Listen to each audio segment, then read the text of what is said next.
The fist hit my car window so hard I gasped, my heart hammering. 3 men stood at the farm gates, their faces like stone, their breath white in the freezing air. One of them leaned in, eyes locked on mine. "We need to talk about what's ours." My husband had been in the ground less than 2 weeks, and now his brothers were here not to mourn but to claim the secret he left behind. Before we begin, I invite you to subscribe so you won't miss the story that might brighten your day or break your heart. The wind at the cemetery felt crueler than it should have, as if the earth itself were protesting what we were doing.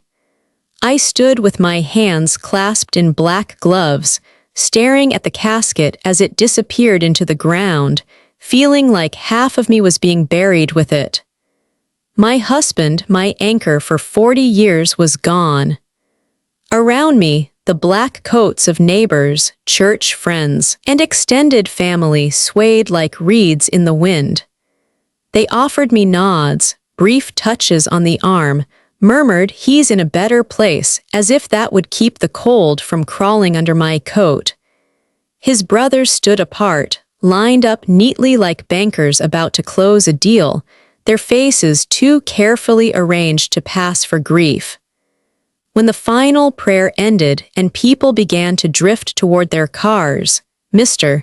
Doyle, our attorney, stepped quietly to my side. He didn't speak until the last car door shut and the cemetery was nearly empty. Then he held out a small wooden box, the kind that might have once held jewelry or a watch. "He asked me to give you this today," Doyle said gently. I took it with hands that didn't feel like my own. It was warm from his coat pocket, smooth at the edges from being handled. Inside lay a brass key on a plain ring, a folded deed embossed with a raised seal, and an envelope with my name written in my husband's precise, measured handwriting. I could have waited until I got home, but grief has a way of making you selfish for anything that still carries the person you've lost. I sat in my car with the heater roaring and tore the envelope open. "My love, if you're reading this, I didn't get to say everything the way I wanted. There's something I need you to see for yourself. 3 years ago, I bought back the farm, yes, the same one I swore I'd never set foot on again. I've spent every spare moment restoring it, turning it from the place of my worst memories into a home worthy of you. The deed is in your name. The taxes are paid. The key in this box will open the front gate. Please go there at least once before you decide what to do with it. Walk the fields, touch the porch railings, see what I built for you, and trust yourself the way I always trusted you. I love you more than you ever knew. Joshua." I sat there with the letter against my chest until the windows fogged over and the world disappeared. Then I folded the paper, put it back in the envelope, and knew with sudden clarity that I had to see the place immediately. By the next morning, I was on a flight north, carrying the key in my coat pocket like a talisman. The plane rose through clouds into a hard blue sky, and I watched the light break over the horizon with a quiet ache in my chest. He'd done all this without telling me, 3 years of secret labor. Why? Hours later, after a long drive through open Alberta countryside, the farm finally appeared like something out of a dream. A pair of tall wooden gates stood at the end of a gravel drive, the name Maple Hollow Farm wrought in iron across the top. Beyond them lay rolling pastures brushed with snow, a white farmhouse glowing against the sky, and red barns and stables all freshly painted. This wasn't the broken place of his childhood he had spoken of with bitterness. This was an estate, restored, loved, waiting. My hands trembled as I got out and slipped the brass key into the gate's heavy lock. It turned smoothly, almost too smoothly, and the gates swung open on well-oiled hinges. Gravel crunched under the tires as I drove in. Halfway up the driveway, I saw them. A black SUV sat parked at an angle, blocking the road. 3 men stood in front of it, watching me approach. My heart lurched. I knew those faces, different ages, but sharing the same Mitchell jawline that my husband had. His brothers. They stepped forward in unison, grim and unsmiling. The oldest, Robert, raised a hand as if stopping traffic. His voice was calm, but there was nothing soft in it. "Marlene," he said, "we need to talk." I rolled the window down just enough to be polite. "This isn't a good time." "This is about the farm," he said flatly. "About what's ours." Something in me hardened. "You can call my attorney," I replied and drove forward. Their eyes followed me as I passed, their bodies stiff with barely restrained anger. The SUV didn't move. I drove around it, the gravel crunching like distant thunder. When I finally reached the house, my hands were shaking. I stepped onto the porch, my breath clouding in the air, and turned the key in the front door.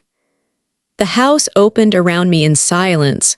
A soaring great room with a stone fireplace, polished wood floors, sunlight pouring through tall windows.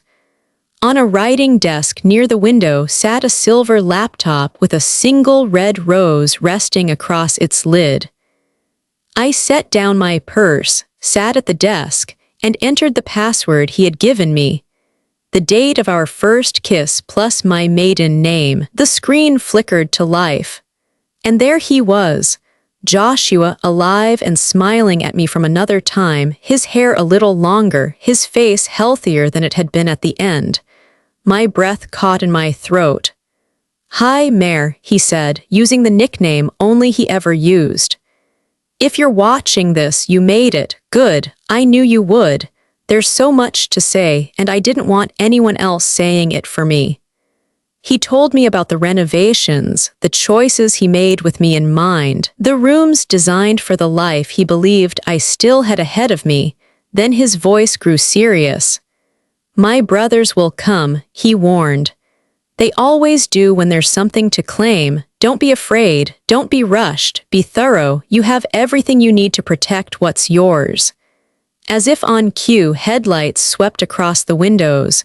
I turned and saw the SUV creeping up the drive toward the house. My stomach dropped. 3 doors opened.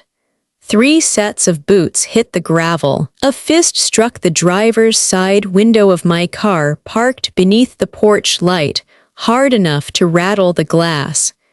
The middle brother leaned down until his face was level with the glass, his breath fogging the surface. "We need to talk," he growled. "About what's ours." The sound of his knuckles against my car door echoed through the night like a starting gun. The pounding didn't stop. Each strike against the car felt louder, closer, as if they were knocking on my ribs instead of the door. My breath came shallow, the kind of panicked breathing you try to control so no one outside can hear. I stood in the great room, frozen between the laptop and the front door, the weight of the key still in my pocket like a reminder, this is yours. Don't let them take it. The doorbell rang twice, quick, impatient.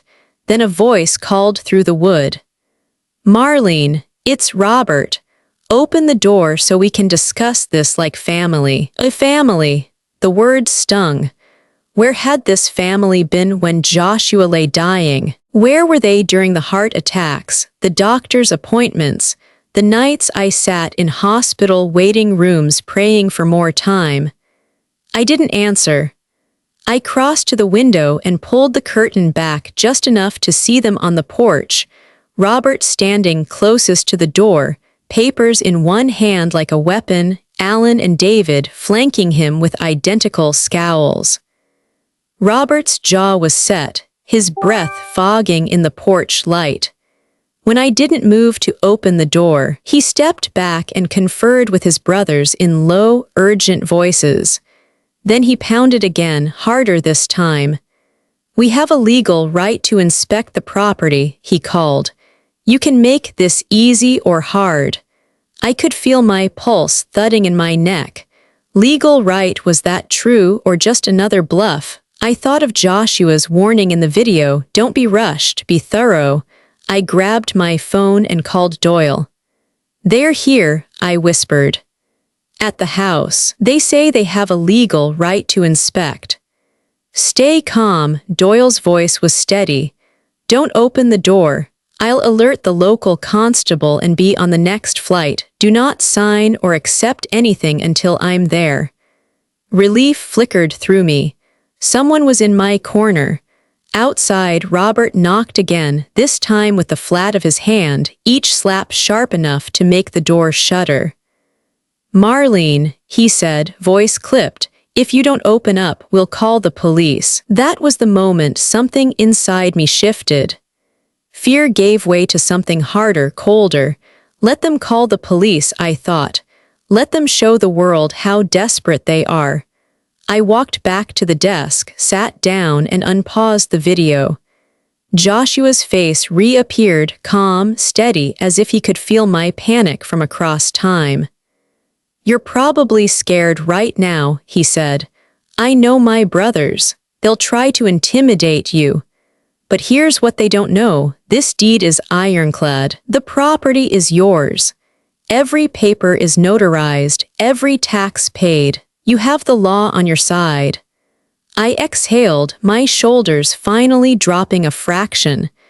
When I glanced back toward the window, the men had retreated to their SUV, standing in a tight circle, voices raised just enough to carry across the drive.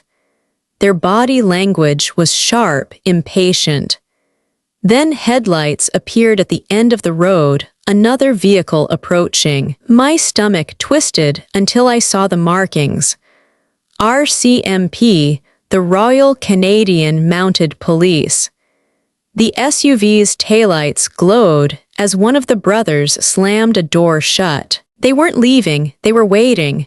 Moments later, there was a firm, professional knock. "Mrs. Mitchell, Constable Wilson, could you open the door, please?" I hesitated. Then slowly I unlocked the door and cracked it open. The constable stood there, a young man with steady eyes, his hat dusted with frost. Behind him, the brothers loomed on the porch like shadows waiting to pounce. "Ma'am," Wilson said politely, "these gentlemen have presented a court order for temporary inspection of the property as part of an estate dispute. I'm here to ensure cooperation." My fingers tightened on the doorframe, but my voice came out calm. "Constable, my husband anticipated this exact situation." I stepped back, crossed to the desk, and retrieved the blue folder Doyle had insisted I keep nearby. Inside were Joshua's meticulously organized documents: the deed, the bank transfers, the notarized statements of sale. I handed them to Wilson. "Before anyone sets foot inside, I'd like you to review these," I said, forcing my tone to stay steady. "They prove this property is legally mine." The constable opened the folder, scanning the documents with a furrowed brow. The brothers shifted restlessly behind him. "Ma'am, these appear to be in order," Wilson said after a long pause. "This is a civil dispute, not a criminal matter. I can't force entry on your property under these circumstances." Robert's face went red, his voice rising. "This is ridiculous. That property has been in the Mitchell family for generations. She can't just—" "Yes, she can," Wilson interrupted, his tone firm now. "At least until a civil court decides otherwise. For tonight, you need to leave." The brothers exchanged furious looks, but after a tense silence, Robert turned on his heel and stalked back toward the SUV. "Enjoy your little victory," he said over his shoulder. "This isn't over." The SUV's tires sprayed gravel as they roared down the driveway, their taillights vanishing into the dark. When the constable left, the house was quiet again, too quiet. I sank into the chair by the fireplace, my heart still hammering, but a strange sense of determination settling over me. Joshua had been right. This place was mine. And if his brothers wanted a war, they had just declared it. That night, sleep wouldn't come. I kept hearing Joshua's voice on the laptop, warning me about his brothers, telling me to trust myself. When dawn finally broke, a shadow appeared in the yard, an older man in work clothes, walking toward the porch with a calm, steady stride. He tipped his hat when he saw me. "Morning, ma'am, name's Ellis. Your husband hired me to look after this place, and there's something he wanted me to show you if things ever got serious." I stared at him, pulse quickening. "What kind of something?" He glanced toward the old barn, his expression grave. "The kind you keep underground." Ellis' voice had the kind of weight that makes you sit up straighter, like he was about to say something you weren't supposed to hear. "The kind you keep underground," he repeated, nodding toward the weathered barn at the edge of the property. "Your husband was a careful man, Mrs. Mitchell. After his brothers started sniffing around last year, he told me to prepare for a day like this." I grabbed my coat, my pulse hammering. "Show me." The morning air was knife-sharp as we crossed the yard. The farmhouse looked smaller behind us, almost too fragile to hold everything I just discovered. Ellis led me to the barn door, which still bore its original hinges and rough wood siding. It looked ordinary enough, dusty, forgotten. He told the construction crew it was just a root cellar, Ellis said, producing a heavy iron key from his pocket. Only he and I knew the truth. The door creaked open, releasing a rush of air that smelled like hay and thyme. Inside, the barn was dark except for a few thin beams of light slicing through the walls. Ellis walked with the sure steps of someone who knew exactly where to go. In the back corner, half hidden behind hay bales, he knelt and dragged them aside to reveal a trap door set into the dirt floor. "Go on," he said, flipping the latch. The door opened with a groan, revealing a wooden staircase descending into darkness. My throat went dry. "Your husband built this after his first run-in with the brothers," Ellis explained. "Told me he needed a place to keep records where no one could find them, a place that would outlast him." I swallowed hard and started down. The steps were solid beneath my boots, the wood smelling faintly of fresh-cut pine. Ellis followed, pulling a string that clicked on a row of overhead lights. The space below was nothing like I expected. It wasn't a root cellar. It was a bunker. A concrete room stretched out before us, dry and well-lit, with filing cabinets lining the walls, a sturdy desk in the center, and a corkboard covered in maps and documents. A single chair stood pushed back as if Joshua had just risen from it minutes ago.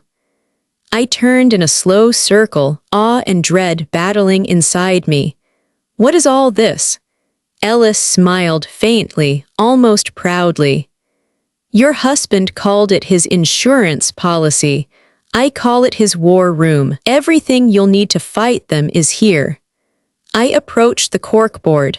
Detailed survey maps showed not only Maple Hollow Farm but the neighboring properties for miles around. Red markings highlighted sections of land, notations scribbled in Joshua's familiar hand. I ran my fingers over one of them. "These are geological surveys," I realized aloud. "Correct," Ellis said. "After the oil discovery next door, your husband hired 3 independent survey teams to check Maple Hollow. What they found surprised everyone. He tapped a section of the western acreage, the rocky, hilly part the brothers had left out of their so-called fair division proposal. The biggest oil reserve isn't under the flat fields where they think, Ellis explained. It's here, deep, difficult to access, but massive. Your husband confirmed the results with 3 separate experts. That's why his brothers are desperate. They suspect, but they don't know the full truth. I stared at the maps, my heart pounding. The land I had thought of as sentimental, a piece of Joshua's childhood, was worth more than I could have imagined. And that's not all, Ellis said, moving to one of the filing cabinets. He slid open a drawer and withdrew a thick folder. Inside were bank records, legal filings, and printed emails. What is this? Evidence, Ellis said grimly. Everything your husband could find about their business dealings over the past 20 years. Tax evasion, shady investments, insider trading, enough to ruin their reputations if it ever saw daylight. I sank into the desk chair, the weight of it all pressing on me. Why would he keep all this? Because he knew them, Ellis said simply. He knew they'd come for the farm the minute he was gone. He wanted you to have leverage. My fingers traced the edge of the folder. It was like touching the edge of a blade, sharp, dangerous, but necessary. And now it's mine, I murmured. Ellis nodded. The question is, what do you want to do with it? Before I could answer, my phone buzzed. Jenna. I hesitated, then answered. Sweetheart. Mom, she said quickly, her voice tight. I just got off the phone with Uncle Robert. He says you locked him out of the farm. He says you're refusing to cooperate and that Dad wouldn't have wanted this fight. He's offering a settlement if we help them contest the will. My grip on the phone tightened. They'd gone after her already. Jenna, listen to me very carefully, I said, fighting to keep my voice calm. Do not sign anything, do not agree to anything. I'll explain everything, but right now you need to trust me. There was silence on the other end, then a sigh. Okay, but Mom, what's really going on? I looked around the bunker, at the maps, the evidence, the secrets my husband had hidden here for years. Everything, I said quietly, and it's time you knew all of it. I ended the call and stood, a new resolve taking hold. For the first time since Joshua's funeral, I didn't just feel like a widow. I felt like a fighter. I turned back to Ellis. I need to watch the rest of the videos on that laptop now, and then I need you to arrange a meeting. He raised an eyebrow. With who? With my daughter first, I said. Alone, then with my attorney, and after that, I glanced at the wall of evidence and the oil maps. I think it's time I had a little chat with the oil companies who have been making offers on this place. Ellis smiled for the first time that morning. You're planning something. I'm planning something worthy of Joshua Mitchell, I said, my voice steady. And it starts today. The house was still when I returned from the bunker, but my mind was a storm. For the first time since the funeral, I felt awake, not just surviving the day, but preparing for the fight that Joshua had clearly known was coming. I carried the laptop into the great room, lit a fire in the stone hearth, and settled into the armchair. The flames crackled softly as I queued up the next several videos Joshua had left me. Good morning, Mayor. His familiar voice filled the room. His hair was a little shorter in this one, his shirt sleeves rolled up like he'd just come in from the stables. If you've made it this far, you've probably seen the maps, he said, a trace of pride in his tone. Good. I wanted you to understand the full picture before you made any decisions. My brothers will try to rush you, don't let them. Time is your ally, not theirs. He leaned closer to the camera, his expression growing serious. They'll also try to divide you and Jenna. They know she's the easier target, the one who still wants to believe in family. Don't get angry at her if she listens to them at first. Remember, she's grieving too, but when the time comes, tell her everything. Show her the truth, not just about the farm, but about what my brothers did to me when I was her age. My breath caught. Joshua rarely spoke about his childhood. They stole my inheritance, he said quietly, almost as if confessing. Forged my name on loan documents. When I threatened to expose them, they threatened to implicate me as a willing participant. That's why I left Canada, why I never came back until I bought this place. I wanted a fresh start. I wanted a family that wasn't poisoned by greed. He took a breath, then smiled, softer now. And that's what I got, you, Jenna, our life together. This farm isn't about revenge, it's about rewriting the story. I built it so you'd have a place where you could finally create, finally breathe. And if my brothers try to take it from you, I've given you every tool you need to stop them. The video ended, freezing on his crooked grin. I closed the laptop and sat in silence for a moment, letting the words sink in. Joshua hadn't just left me property. He'd left me a strategy. I called Jenna first. She answered on the second ring, tension in her voice. "Mom, did you talk to them?" "Not yet," I said gently. "But I need you to come out here, today if you can." She hesitated. "Mom, I have work." "This is more important than work." I interrupted softly but firmly. "I need to show you something your father left for both of us. Something that will answer every question you have about why he kept this place a secret." A pause, then a quiet sigh. "Okay, I'll get on the next flight." When I hung up, I called Doyle next.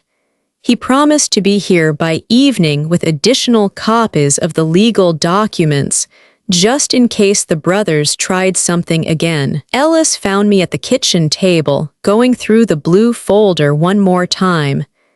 "Everything in order?" he asked. "Everything," I said.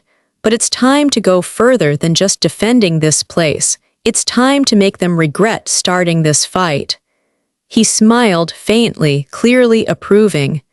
"What's the plan?" "First, I want Western Plains energy at this table," I said. "If my husband was willing to entertain offers, they deserve to see the real geological data, not the half-truths Robert is feeding them. Then I want the brothers here in person with Jenna present. No more back-channel phone calls, no more intimidation."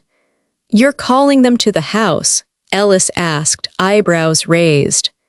"Yes," I said, feeling that unfamiliar steel settling deeper into me. "If we're going to fight this out, we're doing it on my ground. And when we're finished, there will be no doubt about who this farm belongs to."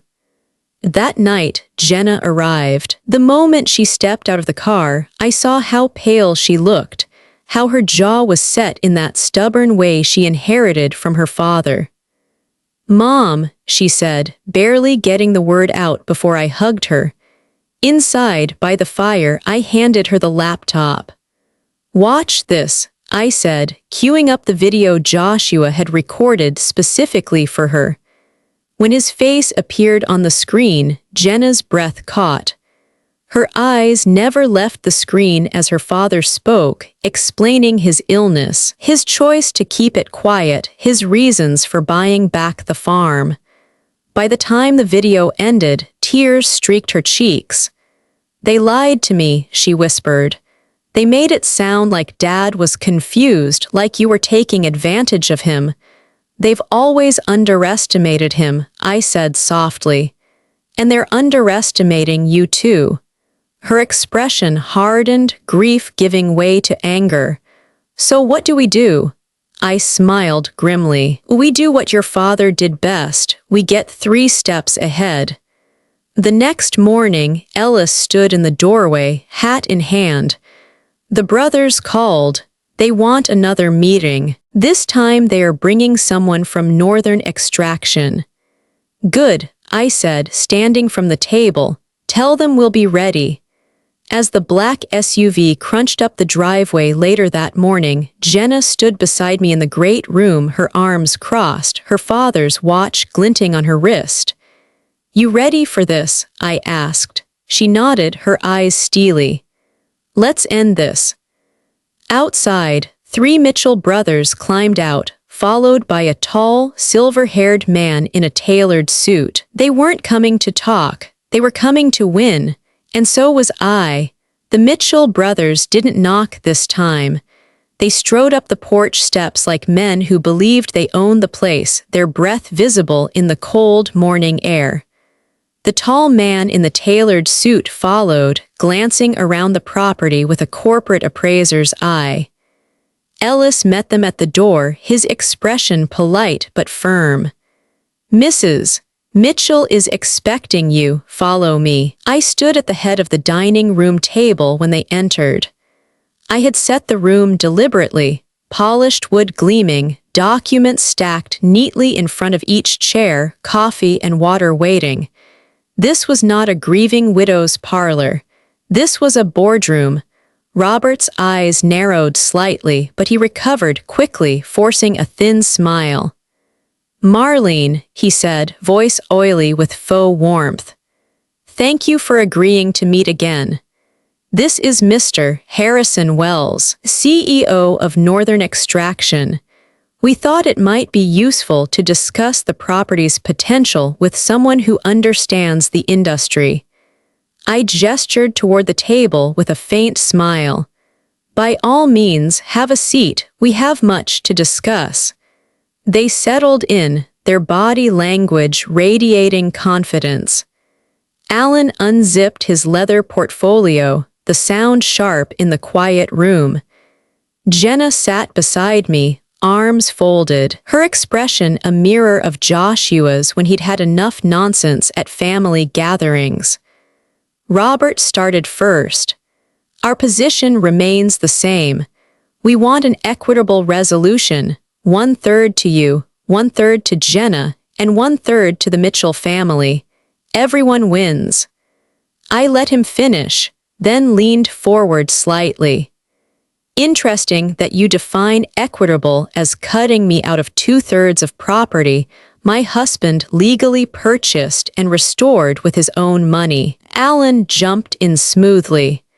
We're simply honoring the spirit of family inheritance. The spirit of family inheritance, I repeated, keeping my voice calm, didn't stop you from forging Joshua's name on documents when he was 19, or threatening to implicate him if he exposed you. All 3 brothers froze. Jenna's head snapped toward me. Mom, I slid a folder across the table. Those are copies of the documents your brother collected in his lifetime. Bank records, loan applications, sworn statements. I suggest you look before you continue. David's face went pale as he opened the folder and scanned the contents. Robert's jaw tightened. That's ancient history, Alan said finally, but there was no confidence left in his voice. Maybe, I said, but it establishes a pattern. A pattern of theft, coercion, and manipulation that makes your so-called proposal look exactly like what it is, an attempted shakedown. I clicked the remote in my hand. A projector screen descended from the ceiling at the far end of the room, displaying the geological survey maps from the bunker. This, I continued, is the complete, independently verified survey of Maple Hollow Farm, all 200 acres, not just the eastern fields you keep talking about. Mr. Wells leaned forward, suddenly alert. The red markings of the deep western deposit glowed on the screen like fresh wounds. As you can see, I said evenly, largest reserve lies under the western section, the one you conveniently excluded from your equitable division. Wells turned to Robert sharply. You told me that section was worthless. Robert's face reddened. We believed. You believed wrong, I cut in. And now Mr. Wells knows the truth, which means you no longer control this conversation. For the first time since the funeral, I saw something new flicker across Robert's face. Not anger, but uncertainty. You have no idea what you're getting into, he said finally, his tone dropping the pretense of civility. I know exactly what I'm getting into, I replied. I have the deed, I have the surveys, and I have the leverage to make sure that if you continue this fight, everything in those folders becomes public record. The silence that followed was electric. Even Mr. Wells seemed to recognize he was no longer part of a negotiation, but a reckoning. And Jenna broke the silence first. Her voice was steady, but her hand gripped the edge of the table until her knuckles turned white. You tried to turn me against my own mother, she said, her words like small, sharp stones. You used Dad's memory as a weapon. I will never forgive you for that. Robert flinched as if she'd slapped him. I gathered the folders, stacked them neatly, and stood. You have 48 hours to withdraw your claim from probate court, I said. If you don't, these documents go straight to my attorney, and from there to the Canadian financial regulators. I met each of their eyes in turn. This is the last time we'll have this conversation in private. Robert's chair scraped the floor as he stood abruptly. You'll regret this, he spat. No, I said, my voice quiet but unwavering. You will. When they finally left, the house was silent again except for the faint hiss of the fire.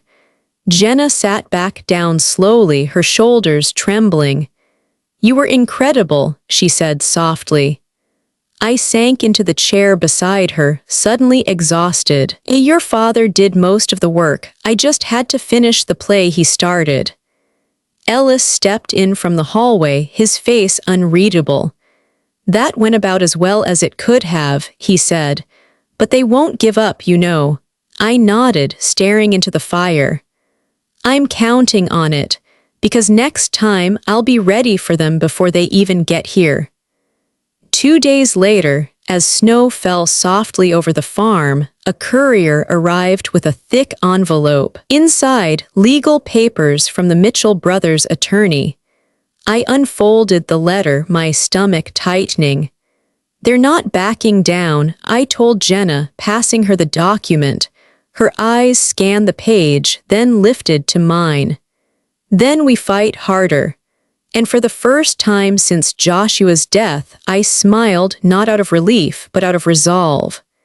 The envelope felt heavy in my hands, far heavier than paper should. I laid it on the kitchen table, the waxy logo of their Toronto law firm gleaming under the light. Jenna hovered behind me. Open it, she urged. I broke the seal and unfolded the letter. The language was as cold and precise as the winter outside, a formal notice of intent to challenge the will, claiming Joshua was under undue influence when he repurchased the farm. My blood ran hot. Undue influence. I said aloud, my voice shaking with incredulity. He was the most independent man I have ever known. They dare to say I manipulated him. Ellis, who had been quietly stoking the fire, straightened. They're trying to rattle you, Mrs. Mitchell, make you question yourself, push you into a quick settlement. I pressed the papers flat on the table, feeling the resolve harden in me like ice. Then it's time they learn I'm not someone who can be rattled. That evening, Doyle arrived, his briefcase bulging with documents. He shook the snow from his coat and gave me a long, steady look. I read their claim, he said, setting the case on the table. This isn't just a fight over property anymore. They're going after your reputation, Marlene. They want to paint you as the manipulative widow who pushed a dying man into bad decisions. My jaw clenched. Then we proved them wrong. Doyle opened the case and began laying out papers, the notarized deed transfer, Joshua's medical records showing he was fully competent, even video messages he'd sent to his financial advisor outlining his reasons for buying back the farm. "And then there's this," Doyle said, sliding a flash drive across the table. "What is it?" I asked. "Video deposition," he said.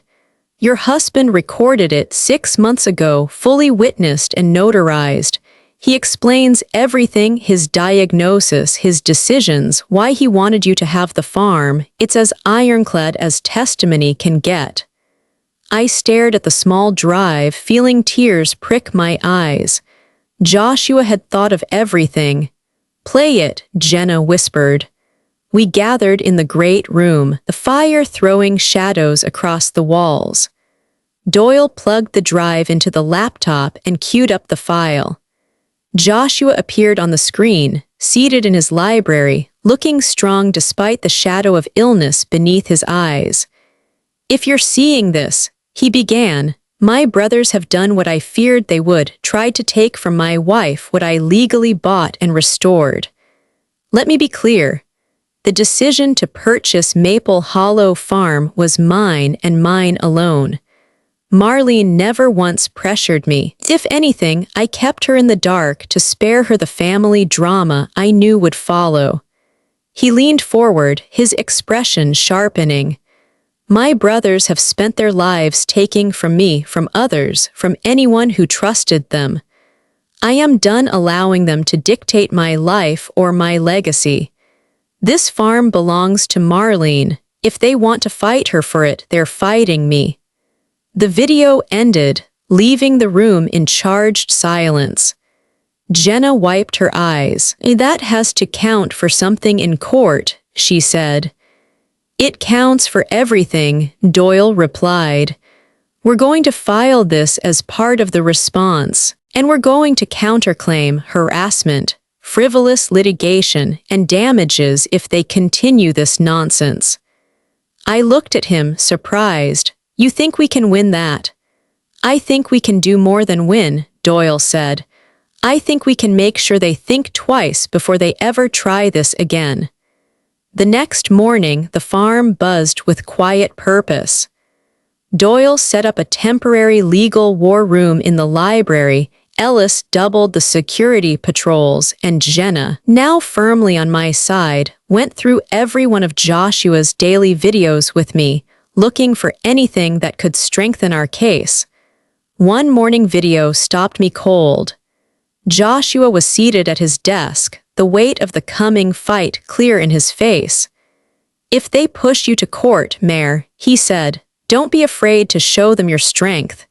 You've always been the calm one, the steady one, but when you finally decide to stand your ground, no one moves you. Remember that. And if they try to turn Jenna against you, remind her who you are, who we are." Jenna reached over and squeezed my hand. "I get it now," she said softly.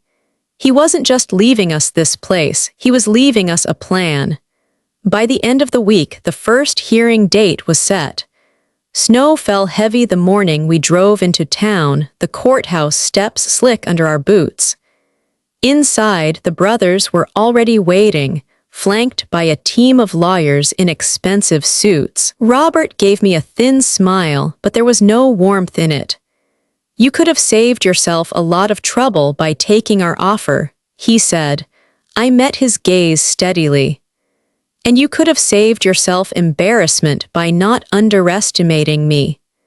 The bailiff called the room to order, and the hearing began.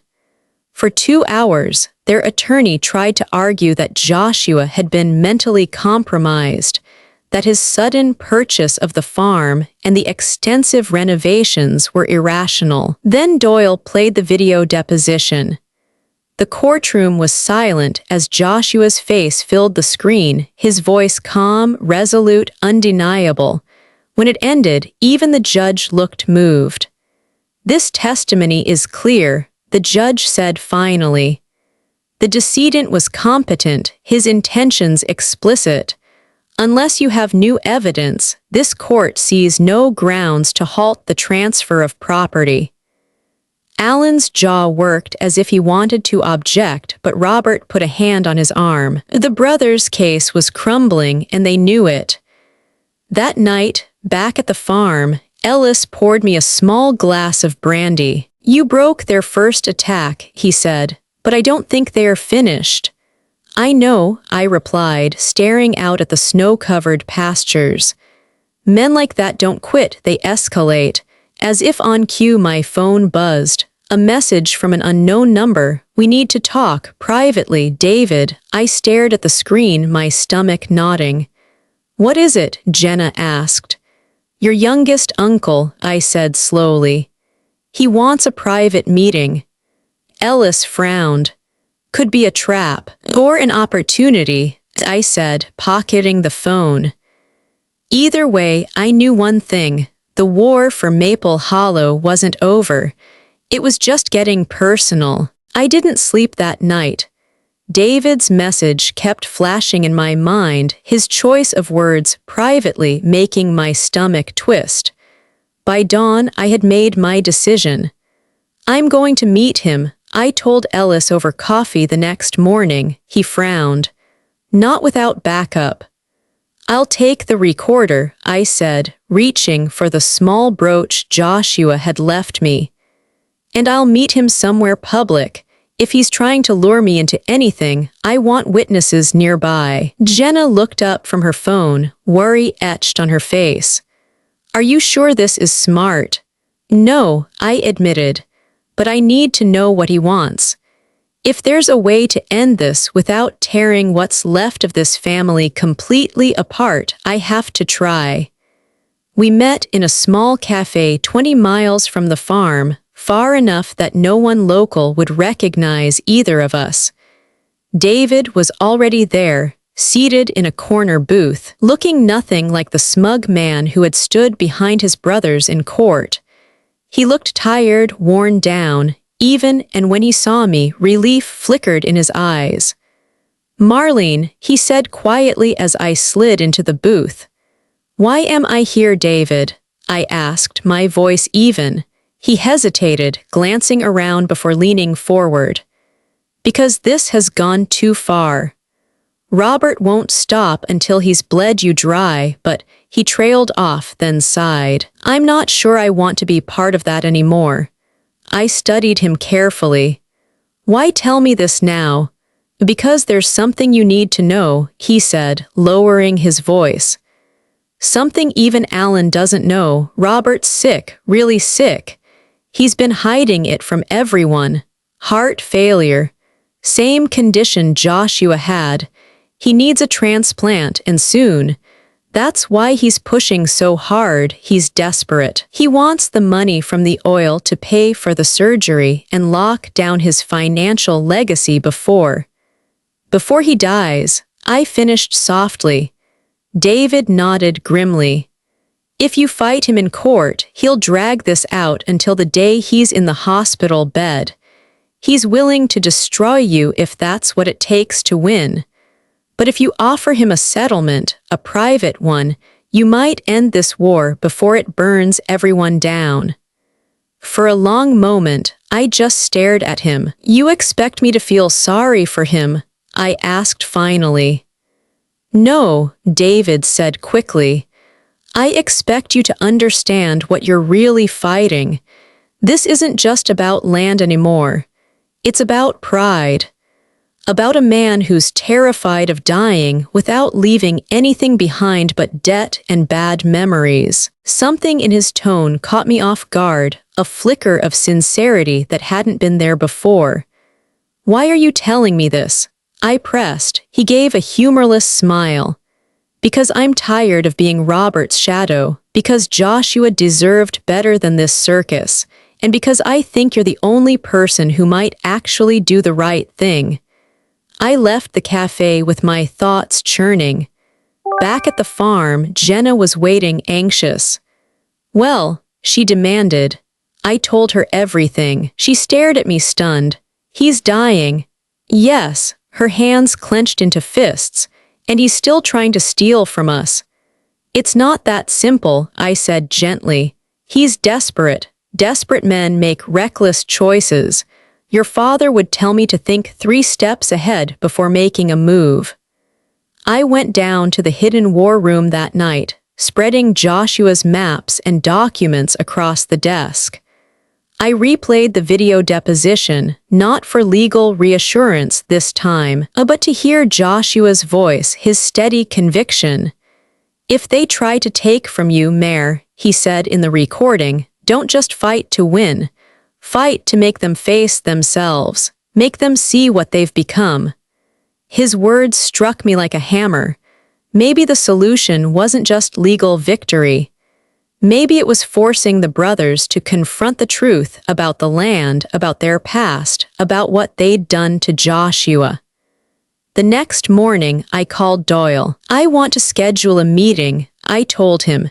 "Here at the farm, all 3 brothers, no lawyers this time, and I want Western Plains energy present as well." "You're pulling them all into one room?" Doyle asked, surprised. "Yes," I said, the plan forming fully now. "It's time we put every card on the table, legal, financial, and personal." "Marlene, that's risky," he warned. "Exactly," I replied. "And that's why it will work." That afternoon, Ellis confirmed the brothers had agreed to come. Jenna stood beside me on the porch, staring out at the snow-covered hills. "Are you sure you're ready for this?" I nodded slowly, feeling Joshua's presence like a steady hand on my shoulder. "Yes," I said. "It's time they learned the truth, all of it." The snow had stopped by the morning of the meeting, leaving the world outside sparkling and sharp, as though the farm itself knew this day would change everything. Ellis had prepared the dining room again. Fire blazing, table polished, the projector ready. Jenna helped set out coffee cups and water, her movements precise, almost ritualistic. "You look calm," she observed, studying me as I adjusted the brooch recorder on my sweater. "I am calm," I said. "For the first time since the funeral, I feel like I'm exactly where I'm supposed to be." The sound of tires crunching over the gravel driveway signaled their arrival. 2 vehicles, the brothers' black SUV and a separate car that I recognized as belonging to Western Plains Energy. Ellis opened the door as Robert, Alan, and David entered. Robert looked paler than before, his suit hanging looser on his frame. Alan carried his ever-present portfolio. David glanced at me with something that almost looked like quiet respect. "Marlene," Robert said, voice cool, "you asked for this meeting. I assume you have something new to say." "Yes," I replied. "Sit down, this won't take long." They took their seats as Thomas Reeves, CEO of Western Plains, stepped inside and greeted me with a firm handshake before joining us. "This is highly irregular," Alan said, frowning at Reeves. "So is filing false claims in probate court," I replied smoothly. "But here we are." I clicked the remote, and the projector flared to life. The detailed geological survey appeared first, filling the wall with the image of the farm. "This," I began, "is the complete verified survey of Maple Hollow Farm. Not the partial reports you've been passing around, but the real picture, including the western hills you conveniently left out of your offer." Reeves leaned forward, clearly impressed.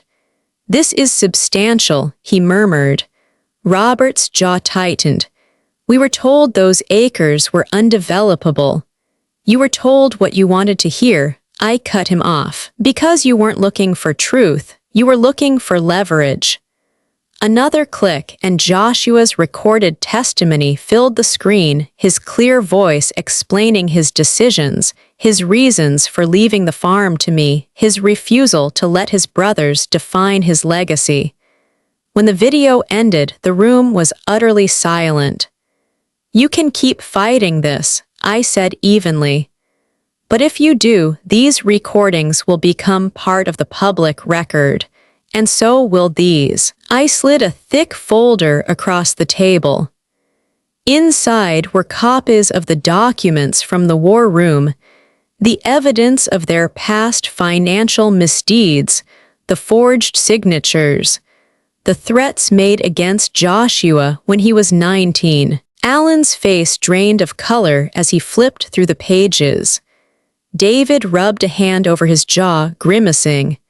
"You wouldn't dare," Robert said finally, his voice low.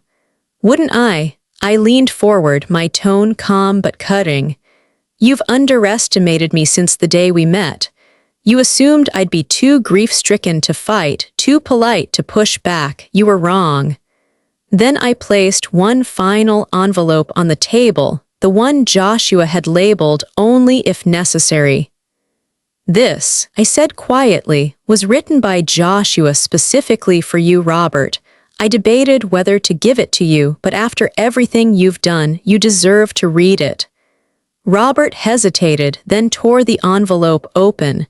His eyes scanned the pages, and slowly his expression shifted from anger to shock. "What is it?" Alan demanded. Robert looked up, his voice strained. He knew about them, the other children, our father's other family. Jenna stiffened beside me. "Other family." Robert nodded. "Two more half-siblings, a brother and a sister living in Saskatoon, both with the same rare genetic markers as us. So you're not the only ones who could be donors," I said softly. Robert's hands clenched the letter. "You knew." "I knew there was a letter," I replied. "Not what it contained. But now you know, and you have a choice. You can continue this fight and destroy what's left of your family's reputation, or you can step back and reach out to the people who might actually save your life."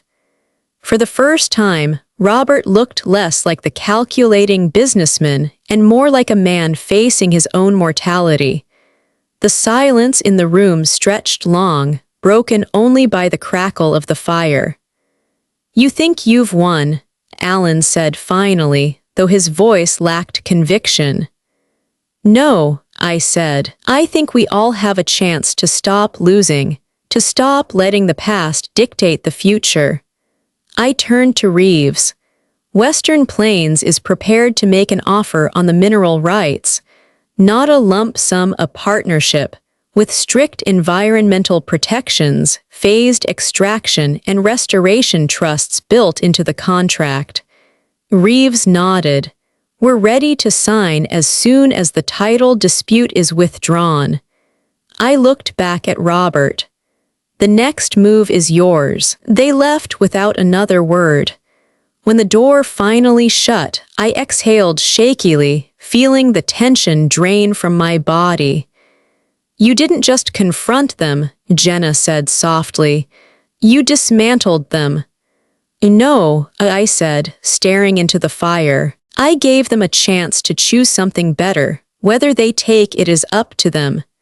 That night, as the farm lay quiet under the moonlight, my phone buzzed.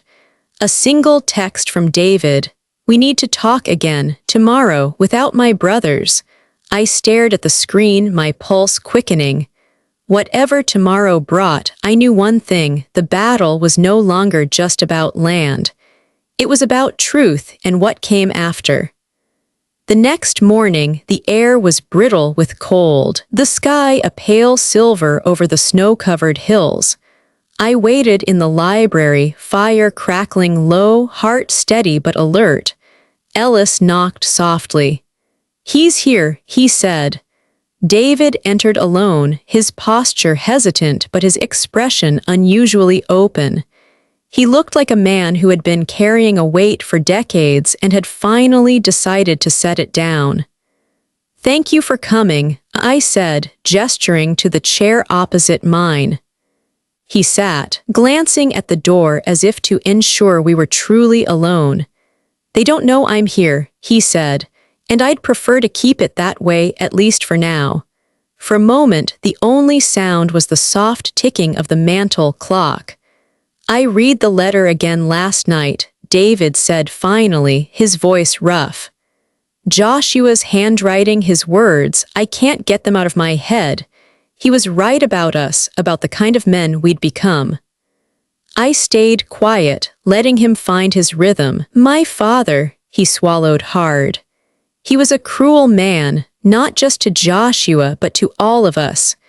We used to think we were the lucky ones, the legitimate sons who got to stay on the farm. But looking back now, I think Joshua might have been the lucky one getting out, building a life that wasn't defined by him." David stared into the fire, his shoulders slumping.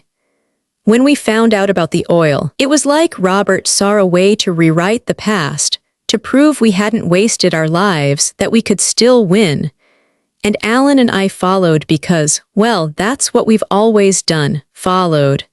He reached into his coat pocket and pulled out a small leather notebook, worn and creased. "This was Father's," he said, sliding it across the table. I hesitated before opening it.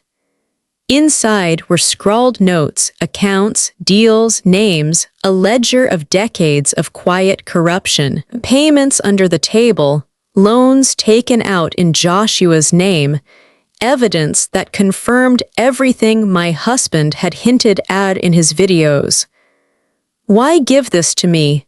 I asked quietly. "Because if Robert keeps pushing, you're going to need leverage strong enough to stop him for good," David said.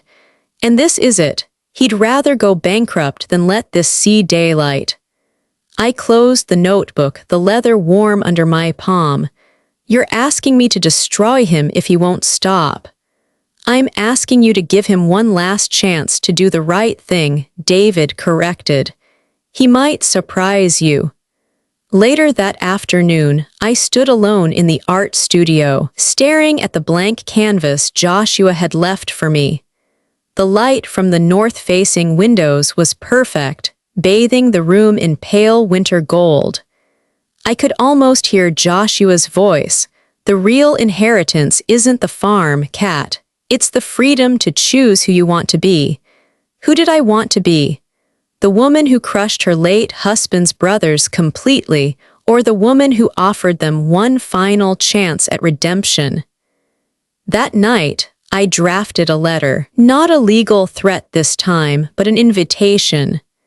The next morning the brothers returned, their faces wary. Robert looked exhausted, but his defiance was still there like a coiled spring. "I'm not here to fight today," I said, sliding the notebook across the table. "I'm here to offer you the last choice you'll get from me." Robert's hand hovered over the notebook before he opened it. As he read, the color drained from his face. "You kept this," he whispered. "No," I said. "Your brother did. He kept it to protect himself and maybe to protect you from yourselves. I'm only showing it to you now because I believe Joshua wanted you to face the truth before it was too late." Alan leaned over, reading quickly, then sat back, his expression shaken. "This would ruin us," he muttered. "It doesn't have to," I said softly. "Withdraw your case. Sign the settlement. Let the farm go and you walk away with your dignity intact. And if you choose not to..." Robert closed the notebook with a snap. His hands were trembling now. "You'd really do it," he said. "Yes," I said simply, "but I'd rather not." For a long, tense moment, no one spoke. Then Robert exhaled, shoulders sagging. "You win," he said quietly. "We'll withdraw everything." David's expression softened with something like relief. Alan just looked tired, as though a battle he'd been fighting since childhood had finally ended. Thank you, I said, meaning it, for choosing the right thing this time. After they left, Jenna came in from the porch where she'd been listening. You didn't just beat them, she said. You gave them a way out. I gave them a choice, I corrected. What they do with it now is up to them. That night, as the snow fell softly outside, I opened Joshua's video for the day. He appeared on the screen, smiling that quiet smile of his. If you're watching this, Kat, he said, then maybe, just maybe, the storm is passing. I leaned closer, heart tight in my chest, because tomorrow's video was labeled When You've Won. The next morning, the farmhouse felt lighter somehow, as if the very walls had been holding their breath and were now able to exhale. I made a pot of coffee, carried my cup to the art studio, and opened the laptop. The label on today's video made my chest ache. When you've won. Joshua's face appeared bright and steady, as though he were sitting right there in the room with me. If you're watching this, Kat, he said, that familiar warmth in his voice, then you made it. You fought back, you stood your ground, you won. He paused, leaning closer. But this next part is important. Winning isn't the end of the story. It's just the start of a new one. Don't let victory turn to bitterness. Don't let them live rent-free in your mind. The farm isn't about them. It never was. It's about you. About the life you can live here if you choose it. My hand trembled as I closed the laptop. Later that afternoon, I unlocked the storage closet and brought out the enormous blank canvas Joshua had commissioned. I set it on the easel, stood back, and let the room go quiet. Images flooded my mind. Joshua laughing in the kitchen, Jenna riding midnight across the meadow, the brothers' faces as they finally chose to stand down, the snow falling like blessings on the wide Alberta sky. And then I began to paint. At first, the brush strokes were hesitant, rusty, but as hours passed, my body remembered what it had once known so well, the rhythm of color, the dance of shadow and light. The painting took shape slowly. Maple Hollow Farm in the background, its fields and fences bathed in sunrise. In the foreground, a rider on a dark horse, not Joshua as he was at the end, but Joshua as he had been when he was whole, vibrant, alive. Beside him, a second rider, me, one hand on the reins, the other reaching forward toward the horizon, and behind us, almost translucent, the faint figure of a young woman, Jenna, her own horse heading in a new direction, a path all her own.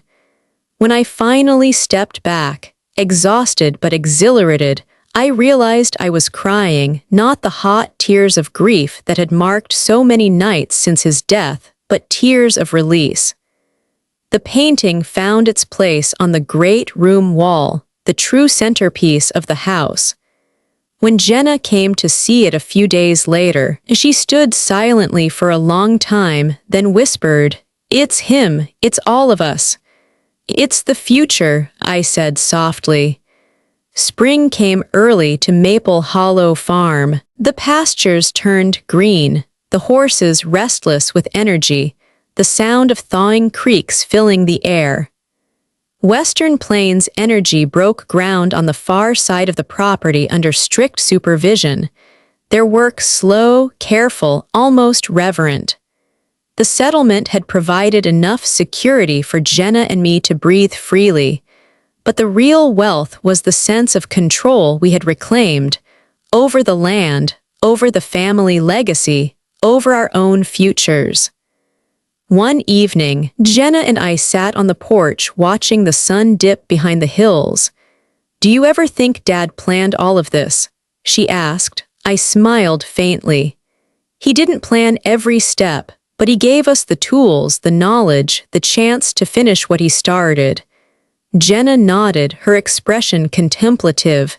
"Then I think we did him proud." That night, I opened the laptop one last time. Joshua appeared on the screen, smiling that crooked smile I loved so much. "If you've made it this far, Kat," he said, "then you've done what I hoped for. You've taken back your life. You've made this place yours, and now—" He hesitated, then grinned softly. "Now it's time to stop watching me every day and start living. The videos were never meant to hold you here. They were meant to guide you until you were ready to walk forward on your own. So go live, Kat, live boldly, live beautifully." The video ended. The screen went black. For a moment, I just sat there, listening to the quiet hum of the house around me. Then I closed the laptop gently and turned out the light. The next morning, as dawn broke over the farm, I saddled Midnight and rode out into the eastern meadow. The sky blazed gold and rose as the first light touched the hills. I felt the wind on my face, the rhythm of the horse beneath me, the strength in my own hands.